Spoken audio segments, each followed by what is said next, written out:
For this episode, pag-usapan naman natin ang planet Saturn or ang planet ng karma. Marami na natatakot kapag naririnig nila ang planet Saturn sa astrology. Yung tipong, teka Saturn return ito, baka madurog ako. Pero ang totoo, Saturn is not here to punish you. Saturn is your coach. Stricto, pero gusto lang naman niyang mag-grow ka in your full potential. Today, let's dive into the real meaning of Saturn, his role in karma, discipline, and spiritual responsibility. At bakit Saturn return is actually a rebirth, not death. Alamin muna natin kung sino ba si Saturn. In mythology, si Saturn ay kilala bilang Cronus. Siya ang god ng time at structure. Sa astrology, he rules Capricorn and traditionally, he rules Aquarius din. Siya ang may hawak ng oras o the keeper of time, karma, and order. Kung may deadline ka sa life mo, kung may lesson kang hindi natutunan, Saturn na magre-remind sa'yo, uy, hindi ka pa-graduate, balikan mo to. Saturn and karma, tingnan natin, hindi ito punishment.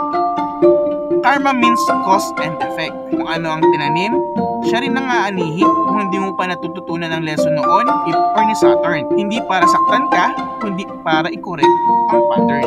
He's like a spiritual accountant. Chine-check niya kung align ka ba sa soul contract mo. Kung minsan, mabigat ang feeling, pero always remember, it's not cruelty, it's alignment. Habang iba't ibang planets ang nagtuturo ng love, compassion, and freedom, si Saturn naman na nagtuturo ng commitment, responsibility, at discipline. Hindi siya fun at first, pero siya ang foundation.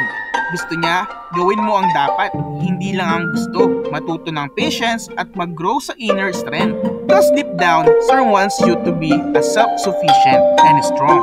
Dependent on luck, but anchored in wisdom. Saturn return, ano nga baga ang Saturn return? Ang Saturn return ay nangyayari every 27 and 30 years old. Ito yung time na bumabalik si Saturn sa exact degree ng birth chart mo.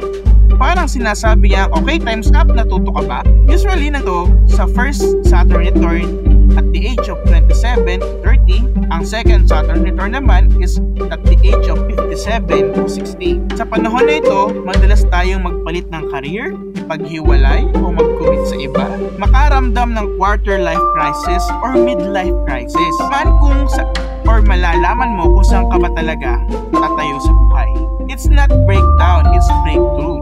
Saturn will push you, pero ang reward niya ay lasting stability, clarity, at strength. Gusto mo ng dream life? Saturn will ask, are you disciplined enough? Gusto mong mahalin ka? Saturn will ask, mature ka ba to love? Gusto mong magtagumpay? Saturn will ask, handa ka ba sa responsibility? Kung papasa ka sa mga test niya, he will reward you with solid foundation na hindi basta-basta matitinag. And that's something you get from structures or shortcuts. Hindi mo siya makukuha. That's something you earn through soul work. If you're currently in your Saturn return or may heavy Saturn transit ka sa chart mo, huminga ka. You are not failing. You're restructuring. You're shedding the old self to build a strong one. Take care of your mental health. Talk to someone. Journal. Meditate. Huwag mong isiping punishment ito kasi ito ay rebirth process. Hindi ka naiiwanan. Nasa proseso ka pa lang. Hindi kanya gustong saktan, gusto ka lang niyang itayo sa sarili mong paa. Tinuturoan kanya ng integrity, responsibility, maturity. At pag naipasa mo ang mga lessons na unstoppable ka. So instead of asking why this is so hard, siguro itanong mo, what is Saturn trying to teach me? Anong gusto niya ituro? Because once you get it, you level up not just in life, but you're on sarili mong journey sa soul. Thanks for tuning in today. I hope this episode helped you to see Saturn in a new light. Not as a villain, but a guide. As always remember, growth takes time, but Saturn will walk with you the whole way. This is Astro Pinas Podcast, where spirit meets the stars, the Pinoy way. See you sa next episode. Stay grounded. Bye!